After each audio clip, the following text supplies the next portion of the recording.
మనమిప్పుడు ల్యాబ్ల మీదే దృష్టి. ఏ మాత్రం దాపరికాలు లేకుండా సూటిగా మాట్లాడదాం. సరే, ప్లాన్ ఏంటి? ఈ వారం మీరు చేసిన ఇంకేదైనా వింత పని గురించి చెప్పండి. నాకు నిజం తెలియదు, మీ దాని గురించి చెప్పగలరు. ఓ, నా రహస్యాలు బయటపెట్టమంటారా? సాహసమే కదా. సరే, నేను ఒకసారి వంట చేస్తుండగా పొగ అలారం కూడా వచ్చి చేరింది. దాని గురించి చెప్పు. ఇక నీవంతు. సరే, నేను ఒకసారి ఒకరి డబ్బు తీసుకుని తిరిగి 11. ఓహో, ఒక్క నిమిషం ఆగు. అంటే నువ్వు ఒకడి డబ్బు తీసుకున్నావా? అది చాలా సాహసోపేతమైన చర్య. ఎందుకు? కేవలం సరదా కోసమా? నేను కేవలం సరదా కోసం. ఓ, తప్పకుండా. కేవలం సరదా కోసమా? సాహసమా? కానీ తర్వాతేంటి?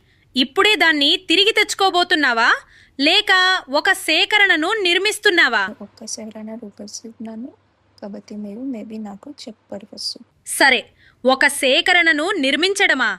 తప్పకుండా. తర్వాతేంటి? చెడ్డ నిర్ణయాల సేకరణ. పదండి, మీ వంతు. మీ తదుపరి ఎత్తుగడ ఏమిటి?